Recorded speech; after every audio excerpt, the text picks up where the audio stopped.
कमी साहित्यात होणारी ही रेसिपी आहे। तुम्ही उपवासाला करून खाऊ शकता, इतकी टेस्टी ही रेसिपी। या रेसिपीसाठी सगळ्यात पहिल्यांदा 2 बटाटे आपल्याला किसून घ्यायचे आहेत। सगळ्यात पहिल्यांदा त्याची साल काढून घेऊन स्वच्छ किसून घ्यायचे आहेत आणि 1 ते 2 पाण्याने धुवून घ्यायचे, जेणेकरून बटाटा लाल पडणार नाही। याच्यानंतर एका मिक्सरच्या भांड्यामध्ये आपल्याला 1 कप कच्चा साबुदाणा घ्यायचा आहे।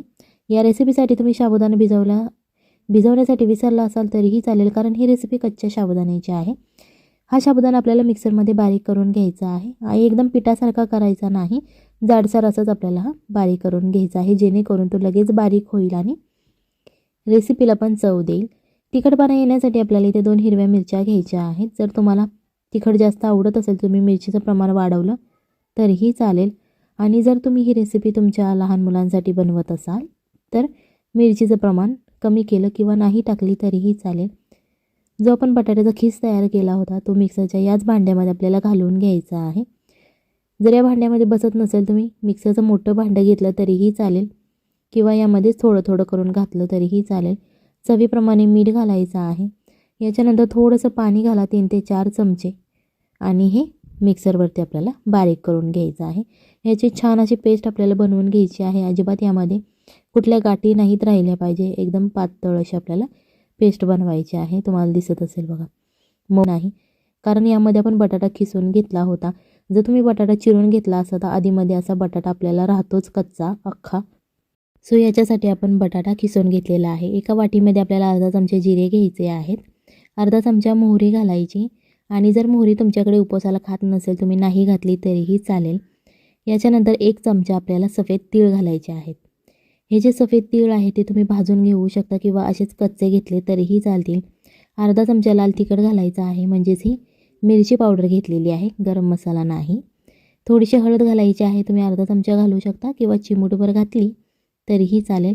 1 चमचा धना पावडर घालायची आहे। जर तुमच्याकडे धना पावडर नसेल तर तुम्ही कोथिंबीर घातली तरीही चालेल। अर्धा चमचा रेड चिली फ्लेक्स घालायचे आहेत।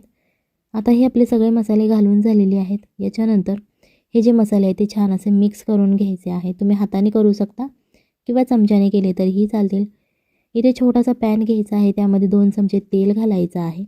जे आपण मसाले तयार केलेले आहेत ते या तेलामध्ये घालून घ्यायचे।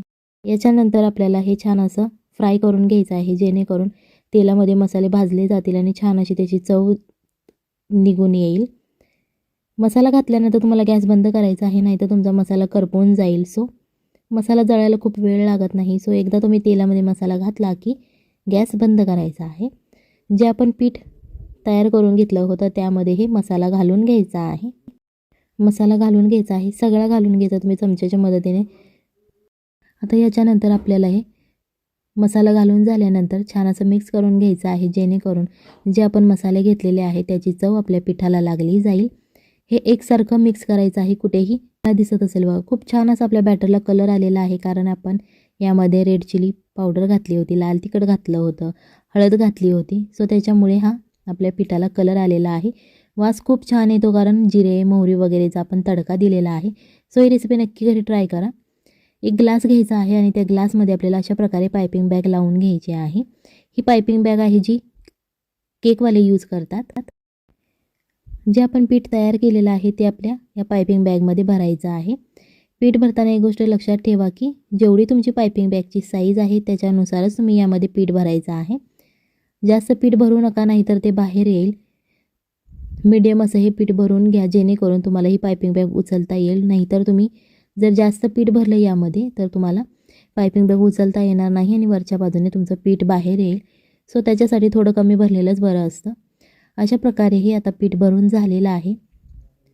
खालच्या बाजूने थोडंसं पीठ असं सारून घ्यायचं आहे, जेणेकरून तुम्हाला हाताने धरायला त्याला जागा होईल। कैचीने थोडंसं त्याचं तोंड कापून घ्या आणि अशा प्रकारे उकळलेल्या तेलामध्ये छोट्या छोट्या चकल्या सोडून घ्यायच्या आहेत।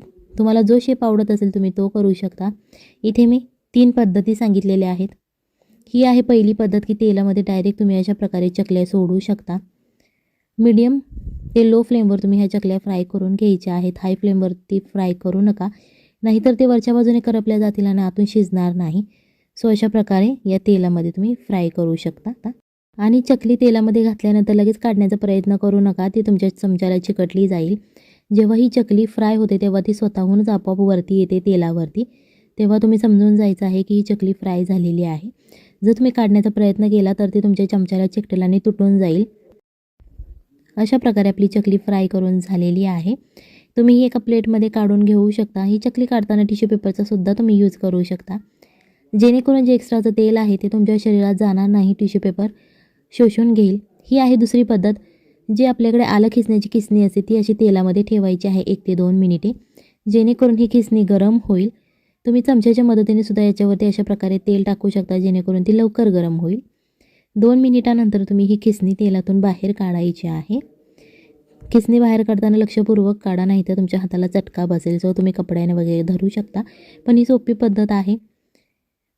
आता 2 मिनिटे झालेली आहेत आणि ही खिसणी आपण बाहेर काढलेली आहे.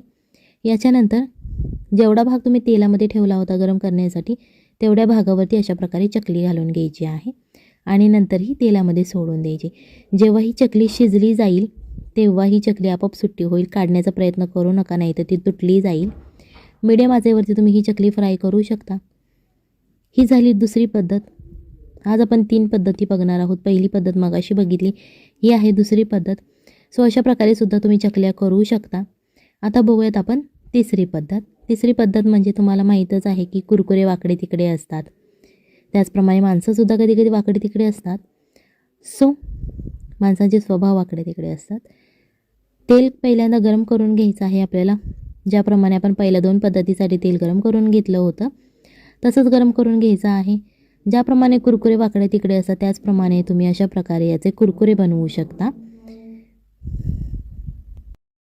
ही रेसिपी तुम्ही तुमच्या मुलांच्या टिफिनला देऊ शकता, नाश्त्याला बनवू शकता, उपवासासाठी सुद्धा बनवून खाऊ शकता. इतकी टेस्टी ही रेसिपी असते. ही रेसिपी नक्की घरी ट्राय करा, आपल्या फॅमिली मेंबर्सना खाऊ घाला आणि मग मला कमेंटमध्ये सांगा की ही रेसिपी कशी झाली होती. चला तर मग भेटूयात पुढच्या रेसिपीमध्ये.